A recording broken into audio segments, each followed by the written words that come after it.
Zima je ključno razdoblje za voćnjake jer predstavlja vrijeme mirovanja biljaka i priliku za obavljanje važnih poslova koji osiguravaju zdravlje stabala i uspješnu vegetaciju u narednoj sezoni.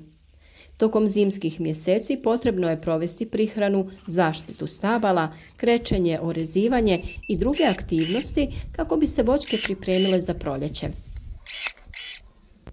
Dosta smo govorili o ovim poslovima i naravno sve što je još pred nama reći ćemo u narednom periodu. Vi ne propustite ni jedan važan korak, pratite naše savjete, a usput povećajte šanse da osvojite i vrijedne poklone. Kako? Tako što ćete biti naš najaktivniji pratitelj. Detalje saznajte na kraju ovog videa. Obratite i pažnju tokom videa jer vas očekuje i nagradno pitanje čiji odgovor nam trebate napisati u komentaru. A mi se vraćamo temi šta to sve treba odraditi u voćnjaku u januaru. Prva je prihrana voćaka tokom zime. Iako voćke zimi miruju, priprema tla i prihrana su od velike važnosti jer osiguravaju dovoljno hranjivih tvari za njihov rast i plodonošenje u proljeće. Zašto je važna prihrana voćaka? Prihrana nadoknađuje iscrpljene hranjive tvari u tlu, pomaže voćkama da ojačaju korijenov sustav, poboljšava strukturu tla i njegovu plodnost. A kako je najbolje prihraniti voćke? Naravno, prvo su tu organska gnojiva poput komposta i stajnjaka. Bogati su hranjivim tvarima kao što su dušik, fosfor i kalij. Primjenjuje se na način da se okopa tlo oko voćke, rasporedi se sloj komposta ili stajnjaka oko stabla te promiješa sa tlom. Naravno, potrebno je ostaviti nekoliko centimetara slobodnog prostora oko debla kako biste spriječili pojavu truleži. A druga je zimska prihrana mineralnim gnojivima. To su gnojiva bogata fosforom i kalijem, primjenjuju se tokom jeseni ili zime jer se sporije razgrađuju i ostaju dostupna korijenu na proljeće. Primjenjuju se na isti način, dodaje se gnojivo u tlo i lagano se ukopa. A treći način je zeleni pokrov. Sjetva biljaka poput lucerne ili djeteline na međurednim površinama poboljšava strukturu tla i dodaje organsku tvar u voćnjak. Nakon prihrane drugi važan korak je zaštita voćnjaka tokom zime. Zima je vrijeme kada treba zaštititi voćke od niskih temperatura, mraza, štetnika i bolesti. Zaštita od niskih temperatura vrši se malčiranjem. Sloj organskog materijala poput slame, piljevine, kukuruzovine oko korijena štiti od smrzavanja.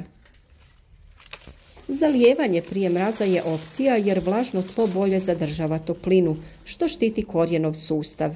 A kada je zima bogata snijegom ili kišom, tlo je već dovoljno vlažno.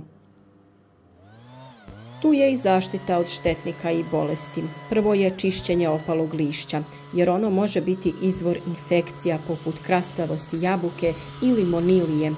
Sakupljanje i uklanjanje lišća smanjuje rizik od bolesti, a naravno lišće možete iskoristiti na razne načine. Zaštita stabala obavlja se i prskanjem bakrenim preparatima. Oni suzbijaju patogene gljivice i bakterije. Prskanje se obavlja nakon opadanja lišća, obično u kasnu jesen ili ranu zimu. Vrlo važna je i zaštita od glodavaca, postavljanje zaštitnih mreža ili oblaganje donjeg dijela debla plastičnim omotačima štite od zečeva i voluharica. Još jedan način zaštite stabala je krečenje, a mi na važnost krečenja stabala često skrećemo pažnju. Krečenje debla je tradicionalna praksa koja ima višestruke koristi za voćke, naročito tokom zime. Zašto je potrebno krečiti stabla? Štiti se kora od pucanja uslijed temperaturnih oscilacija, sprječava se razvoj štetnih insekata koji prezimljuju ispod kore. Odbija se sunčeva svjetlost i smanjuje pregrijavanje kore tokom zimskih dana. Kada pogledate jedan voćnjak pod snijegom, najbolje vidite koliko je korisno da stabla budu okrečena u bijelo, jer ukoliko bi bila onako tamna, previše bi privlačila svjetlost sunca i njegovu toplinu na ovoj bijeloj podlozi. O pripremi krečnog mlijeka ili tekućine za krečenje imate poseban video na našem kanalu, o svim sastojcima koji se dodaju. Krečenje stabala se obavlja u jesen, u novembru, prije zime i zahlađenja. U slučaju potrebe, krečenje se može ponoviti i u martu. Krečite donji dio debla i donje dijelove grana do visine od 1 do 1,5 metar. A orezivanje voćaka zimi je jedan od najvažnijih poslova. Zimska rezidba ključan je posao u voćnjaku jer oblikuje krošnju i poboljšava plodonošenje. Recimo zašto je važno orezivati voćke zimi.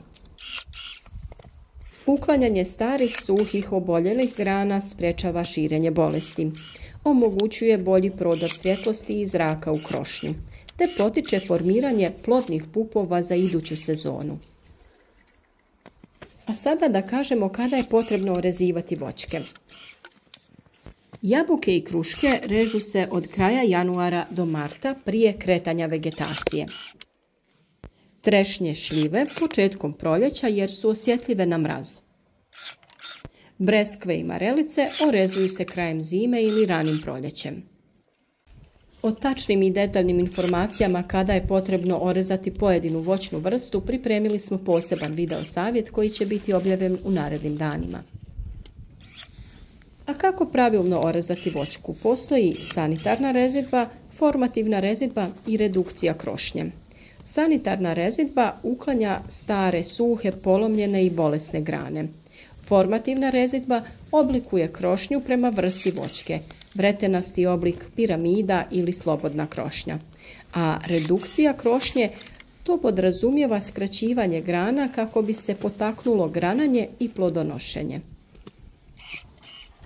A imamo tu i ostale zimske poslove u voćnjaku. Popravak infrastrukture. Pregledajte i popravite potporne stubove, žice i ograde. Osigurajte da je sustav navodnjavanja spreman za proljeće. Planirajte sadnju i pripremite tlo za sadnju novih voćaka. Zimi se sade voćke sa golim korijenom poput jabuka, krušaka i šljiva. Ako ih sadimo u ovom razdoblju, dajemo im dovoljno vremena da se one ukorijene i prilagode novim uslovima kako bi u proljeće krenuli sa razvojem lisne mase i eventualnim plodonošenjem.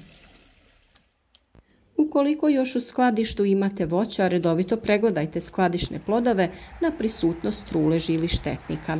Uklonite oštećene plodove kako biste spriječili širenje bolesti. Sada ćemo vam dati orijentacione termine koje poslove u voćnjaku treba obaviti u koje doba godine kako bi sve odradili na vrijeme. Ali prvo da vam postavimo i ono pomenuto nagradno pitanje. Pitanje glasi: kada je pravo vrijeme za krečenje stabala voćaka? Odgovor smo vam dali u videu, a vi nam ga napišite u komentaru ispod. Termini za obavljanje poslova u voćnjaku. U novembru i decembru radi se čišćenje opalog lišća i ostataka. Prva zaštita bakrenim preparatima, krečenje stabala, prihrana tla organskim i mineralnim gnojivima i priprema tla za sadnju i sadnja voćaka golog korijena.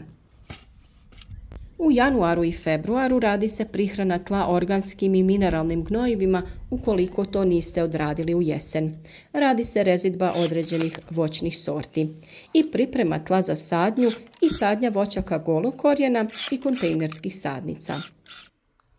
U martu je završetak rezidbe za kasnije voćke te druga zaštita preparatima prskanjem. Potrebno je i provjeriti sustav navodnjavanja.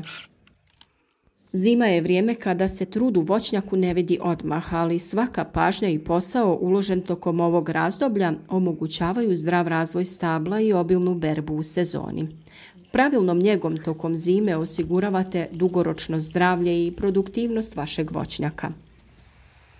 O temi zaštite voćaka prskanjem imate poseban video. O prihrani tla smo također govorili i dali detaljne upute kako prihraniti voćke po vrsti i starosti stabla. Uglavnom sve o tome, o održavanju i orezivanju imate na našem kanalu. Link za kurs o voćarstvu ću vam staviti u opisu ovog videa, a tu se nalaze svi videi vezani za tu temu kako bi vam bili na dohvat ruke. A sada je vrijeme da nam ostavite komentar, odgovorite na pitanje kada se kreće voćke. Ostavite like i podijelite video na društvenim mrežama kako bi i drugi imali koristi od naših savjeta.